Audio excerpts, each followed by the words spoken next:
Lição 6. 9 de agosto de 2026.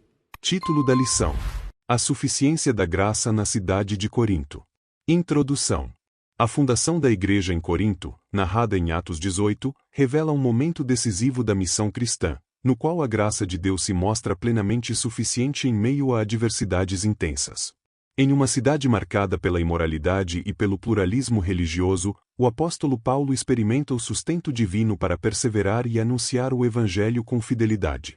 Este episódio ensina que, mesmo em contextos desafiadores, a graça do Senhor capacita seus servos a permanecer firmes e frutíferos. Primeiro tópico. Paulo chega a Corinto. Ponto 1. Corinto.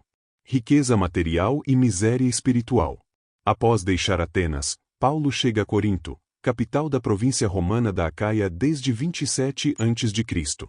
A cidade havia superado Atenas em importância política e comercial, tornando-se um dos maiores centros econômicos do mundo romano. Cosmopolita e estrategicamente localizada, Corinto reunia povos de diversas culturas, mas também se destacava por sua profunda decadência moral. Templos pagãos, especialmente o de Afrodite, marcavam a vida religiosa da cidade, associando culto e prostituição ritual. Historiadores antigos relatam a presença de centenas de prostitutas religiosas ligadas a esse culto. Diante desse cenário espiritualmente caótico, Paulo chega consciente da complexidade da missão que o aguardava, anunciando o Evangelho em fraqueza e em temor e em grande tremor. Ponto 2. Temor humano e dependência da graça. O apóstolo traz consigo as marcas das perseguições sofridas em Filipos, Tessalônica e Bereia, além da constante preocupação pastoral com as igrejas já fundadas. A grandiosidade econômica de Corinto contrastava com sua profunda degradação espiritual, intensificando o peso emocional da missão. O próprio Paulo reconhece que esteve entre eles em fraqueza, e em temor e em grande tremor. Ainda assim, ele não recua. Sua experiência revela que o temor humano não anula a chamada divina, mas conduz o servo a uma dependência mais profunda da graça de Deus, que se aperfeiçoa na fraqueza. Ponto 3. O início do ministério e a oposição na sinagoga. Como era seu costume, Paulo inicia sua obra na sinagoga, anunciando que Jesus é o Cristo prometido. Nesse período, encontra Priscila e Áquila, judeus expulsos de Roma pelo decreto do imperador Cláudio. Trabalhando com eles como fabricante de tendas, Paulo une sustento próprio e missão, estabelecendo uma parceria que seria decisiva para a igreja em Corinto. Com a chegada de Silas e Timóteo, trazendo notícias animadoras e apoio das igrejas da Macedônia, Paulo passa a dedicar-se integralmente à palavra. Contudo, a crescente oposição judaica o impede de continuar na sinagoga, preparando o caminho para uma nova etapa da missão, agora fora daquele ambiente religioso. Segundo tópico. A continuidade da missão e o encorajamento divino. Ponto 1. A casa de Justo e o avanço do Evangelho. Expulso da sinagoga, Paulo não abandona a cidade. Um gentio temente a Deus, Tito Justo, oferece sua casa, localizada ao lado da sinagoga, como novo espaço para a pregação. Essa mudança estratégica amplia o alcance do Evangelho e confere visibilidade positiva à nova comunidade cristã.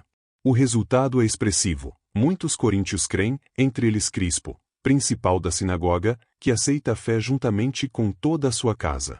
O Evangelho demonstra, mais uma vez que, quando portas se fecham, Deus abre novos caminhos para a expansão do reino. Ponto 2. O medo do apóstolo e a palavra que fortalece. Apesar dos frutos visíveis, Paulo enfrenta forte oposição e passa a temer por sua permanência em Corinto. O peso espiritual da cidade, aliado à hostilidade crescente, fragiliza emocionalmente o apóstolo.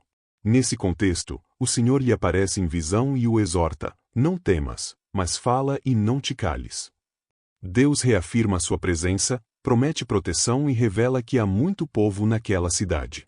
Essa palavra divina não apenas consola, mas reposiciona Paulo na missão, lembrando de que o sucesso da obra não depende da força humana, mas da fidelidade à chamada. Ponto 3. Graça suficiente, perseverança e transição. Fortalecido pela promessa do Senhor, Paulo permanece em Corinto por 1 ano e 6 meses, ensinando a palavra de Deus e consolidando a igreja. A experiência do apóstolo ensina que sentir medo não é sinal de fracasso espiritual, mas de oportunidade para experimentar a suficiência da graça divina. Quando o servo confia na presença de Deus, o temor é vencido e a missão prossegue. Contudo, a fidelidade de Paulo não o livraria de novos conflitos. A consolidação da igreja em Corinto logo despertaria reações mais intensas, culminando no julgamento do apóstolo diante do procônsul Gálio, episódio que revelará a soberania de Deus até mesmo nos tribunais humanos. Terceiro tópico. Paulo diante de Gálio, a graça que sustenta em meio à oposição. Ponto 1. A acusação dos judeus e a proteção divina. A oposição judaica em Corinto não cessou, e Paulo foi levado diante de Gálio, procônsul da Acaia, sob a acusação de ensinar contrariamente à lei. Antes mesmo que Paulo se defendesse, Gálio rejeitou a denúncia, declarando não ser de sua competência julgar disputas religiosas internas. Ao expulsar os acusadores do tribunal, o governador confirmou, sem o saber, a promessa do Senhor de que ninguém faria mal ao apóstolo. Assim, Deus usou a autoridade civil para preservar a obra missionária. Ponto 2. O espancamento de Sóstenes e o alcance da graça. Após a decisão de Gálio, Sóstenes, principal da sinagoga, foi espancado diante do tribunal, sem que o procônsul interviesse. Embora o texto não detalhe as motivações, o episódio revela a instabilidade da oposição humana. Posteriormente, Sóstenes é citado como irmão em Cristo, o que sugere uma possível conversão. Se confirmada, essa transformação reforça o poder do Evangelho, capaz de alcançar até mesmo seus opositores. Ponto 3. A suficiência da graça na experiência de Paulo. Em Corinto, Paulo viveu intensamente a suficiência da graça de Deus.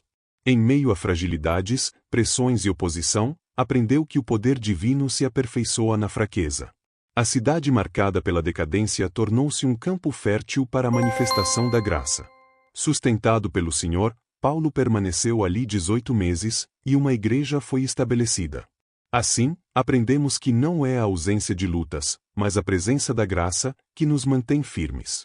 Como Paulo, somos chamados a confiar que a graça de Deus é suficiente para nos sustentar em qualquer circunstância. Conclusão. A experiência de Paulo em Corinto ensina que a missão cristã exige coragem sustentada pela graça e discernimento para anunciar a verdade eterna em contextos marcados por profundas mudanças. A igreja ali não nasceu em terreno favorável, mas foi estabelecida e fortalecida pela suficiência da graça de Deus. O avanço do Evangelho não depende de recursos humanos, mas da presença fiel do Senhor que assegura: "Eu sou contigo."